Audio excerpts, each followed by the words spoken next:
আমরা ওই পীর মানি না যেই পীর কোরআন হাদিস মানে না। কথাটা ভালো করে বুঝবেন। আমরা ওই মুরব্বী মানি না, ওই আকাবির মানি না, ওই ওস্তাদ মানি না, ওই হুজুর মানি না, ওই ইমাম মানি না, ওই খতিব মানি না যেই ইমাম খতিব হুজুর আকাবির কোরআন হাদিস মানে না। আপনার খতিব, আপনার ইমাম, আপনার হুজুর, আপনার হক্কানি পীর, আপনার আকাবির যদি কোরআন হাদিসের কথা বলে আপনি মানতে বাধ্য। আসসালামু আলাইকুম রহমতুল্লাহ। সুপ্রিয় দর্শক, কোন পীরকে মানা যাবে, কোন পীরকে মানা যাবে না, এই বিষয় নিয়ে কোরআন হাদিস থেকে সুন্দর দলিল দিয়ে কথা বলেছেন মাওলানা আব্দুল সালাম যুক্তিবাদী। আপনারা জানেন যে সম্প্রতি মশিউর রহমান ভাই একটা গান গেয়েছেন, কি বলেছে তোমার পীর, কি বলেছে আকাবির, কি বলেছে তোমার বাপদাদারা। তো এই গানটা নিয়ে কওমি ভাইরা, চরমনায়ের ভাইরা বিতর্ক তুলেছেন, তাকে ক্ষমা চাইতে বলেছিলেন এবং তারা বলেছে যে কোরআন হাদিস তো লাগবে, পীর আকাবিরও লাগবে। পীর আকাবির ছাড়া জান্নাতে যাওয়া যাবে না, মানে কোনো মাধ্যম ছাড়া জান্নাতে যাওয়া যাবে না, সরাসরি আল্লাহর কাছে পৌঁছানো যাবে না। তো এই বিষয় নিয়ে গুরুত্বপূর্ণ আলোচনা করেছেন মাওলানা আব্দুল সালাম যুক্তিবাদী। তো চলুন আমরা তার ভিডিওটা একটু দেখে আসি। বাংলাদেশের একজন সুনামধন্য শিল্পী মশিউর রহমান, ইনি একটা গান বের করেছে ইসলামী সঙ্গীত, যেই গানটা নিয়ে তুমুল সমালোচনা চলতেছে, তর্ক বিতর্ক চলতেছে। যে ইসলামী গানের মধ্যে তিনি বলেছেন, কি বলেছে তোমার পীর, কি বলেছে আকাবির, কি বলেছে তোমার বাপ দাদারা, ওইসব কিচ্ছা ছাড়ো, যদি বন্ধু পারো কোরআন হাদিস জেনে বুঝে একটু তুমি পড়ো, আল কোরআনটা বুকের মাঝে আঁকড়ে তুমি ধরো। এটা হলো তার গানের কথা। কথাগুলো শুনতে আমাদের ভালো লেগেছে, চমৎকার কথা বলেছেন, কোরআন হাদিস আমাদেরকে ধরতে বলেছেন। প্রথমেই তিনি বলেছেন, কি বলেছে তোমার পীর, কি বলেছে আকাবির, ও সব কিছু ছাড়ো, কোরআন হাদিস ধরো। তাহলে আকাবিরের দরকার নেই, পীরের দরকার নেই, ওই সব কিচ্ছা বাদ দিয়ে কোরআন হাদিস ধরা রাখবে, এটা হলো তার আহ্বান।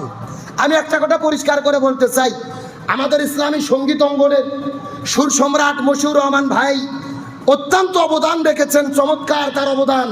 তিনি এক একটা গান বলেছেন, যেগুলো গানের মাধ্যমে কোরআন সুন্নাহর তিনি মেসেজ দিয়েছেন। যেমন তিনি একটা গান গেয়েছেন, সুন্নাতময় শুধু দাওয়াতের মেহমান, সুন্নাতময় শুধু খাওয়া শেষে মধুপান। রসুলের জীবনের সুন্নাতগুলো কি কি, এই গানের মধ্যে তিনি মেসেজ দিয়েছেন। তিনি একটা গান বলেছেন, যে ইমান প্রয়োজনে জ্বলে ওঠে না, যে ইমান সত্য ন্যায়ের কথা বলে না, এই ইমান ইমান হতে পারে না। কোরআন হাদিসের আলোকে ইমানের ব্যাখ্যা দিয়েছেন, সুন্দর গান। তিনি বলেন, ইসলামের পক্ষে আমরা তাকে ভালোবাসি, তবে একটা কথা মনে রাখতে হবে, আমরা একজন ব্যক্তিকে যতই ভালোবাসি তার যে ভুল ত্রুটি হবে না, মিস্টেক হতে পারে না, এমন ধারণা করা ঠিক না। এখন আসেন এই গানের ব্যাখ্যা কি তিনি বলতেছেন, কি বলেছেন তোমার পীর, কি বলেছেন আকাবির, ও সব কিছু ছাড়ো, কোরআন হাদিস ধরো। আমার কথা ভালো করে বুঝবেন, কোরআন অবশ্যই ধরবো, হাদিস অবশ্যই ধরবো। আমরা পীরকে মানি না। এই পীর কোন পীর? যেই পীর হলো ভণ্ড পীর। কথা কন না কে? তাই বলে আমরা কি সব পীরক বাদ দেবো? সব পীরক বাদ দিলে তো বাংলাদেশে ইসলামই থাকবে না। ভারত উপমহাদেশে ইসলাম কেমনে আসলো? আমার বাপদাদা পূর্বপুরুষরা সবাই ছিল হিন্দু। এই সমস্ত এলাকার ভেতরে আল্লাহর ওলিরা এসেছে, পীর বুজুর্গরা এসেছে, তাদের মাধ্যমে দাওয়াত পাই আমরা মুসলমান হয়েছি। কথা কন না কা? আল্লামা মাইসার বলকি মস্তান করে এসেছেন, খানজাহান আলী, শাহজালাল, শাহপরান এসেছেন, বাংলাদেশে ইসলাম পাইছি। তার মানে বোঝা গেল পীর বললেই যে সব পীরক বাদ দেওয়া লাগবে না। এখন বলবেন হুজুর কেমনে বাধ্য, দলিল কি? আল্লাহর কোরআন বলেছেন, আতিউল্লাহ ওয়া আতিউর রাসূল ওয়া উলিল আমরি মিনকুম, তোমরা তিনটা জিনিস মানবা। কি কি? এক নম্বর আতিউল্লাহ, আল্লাহকে মেনে নাও, ওয়া আতিউর রাসূল, রাসূলকে মেনে নাও, ওয়া উলিল আমরি মিনকুম, তোমাদের মধ্যে যারা উলিল আমর আছে তাদেরকে মানো। কার হুকুম? এখন কোরআন মানা মানে আল্লাহকে মানা, হাদিস মানা মানে রসুলকে মানা। এখন উলিল আমর আমরা মানবো কেমনে? আল্লাহ রসুল চলে গেছেন, রসুলের পরে সাহাবীরা ছিল উলিল আমর, সাহাবীরা চলে গেছে, তাবিঈন এসেছেন, তারা ছিল উলিল আমর, তারা বিদায় নিয়ে চলে গেছে। এখন হক্কানি পীর মুশরিক মাশায়েখ আলেম ওলামা যারা আছে এদের মধ্যে থেকেই উলিল আমর মানা লাগবে। কথা কন না কে? তাহলে আমরা যদি সব আকাবির বাদ দেই, সব পীর বাদ দেই, সব হুজুর বাদ দেই, তাহলে তো উলিল আমরের আনুগত্য হলো না। আমার কথাকে আপনারা বুঝতে পারতেছেন? এর জন্য খুব ভালো করে বুঝবেন। হয়তোবা মশিউর রহমান ভাই বুঝাতে চেয়েছিল এটাই, যে আমরা ভণ্ড পীর মানি না, ভণ্ড আকাবির মানি না, যারা কোরআন হাদিস মানে আমরা তাদেরকে মানি। কিন্তু আসলে গান লিখতে গেলে, কবিতা লিখতে গেলে লাইন আর পুক্তিগুলো মিলেতে গিয়ে কিছু এদিক সেদিক হয়, নড়াচড়া হয়। আর সঠিক ব্যাখ্যা কি, যে গান লেখে, যে কবিতা লেখে ওই ভালো বলতে পারবে।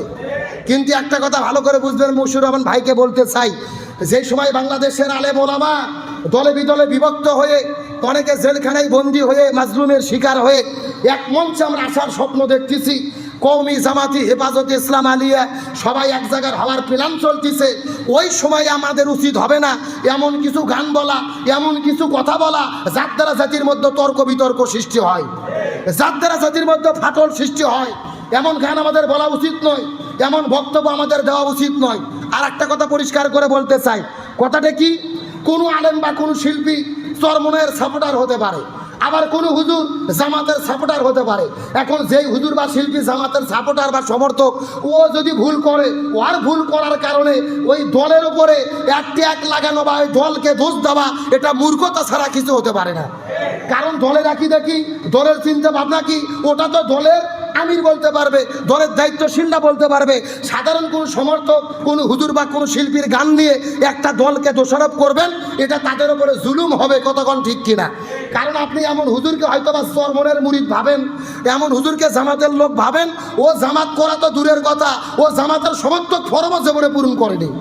কথা কন না কা, ও হয়তো মাঠে ময়দানে একটু গরম বক্তব্য দেয়, ভাবছে ওখানে বড় লিডার, ও বড় চরমনের মুরিদ না। যে কোনো ব্যক্তির কথা দলের উপরে পড়তে পারে না।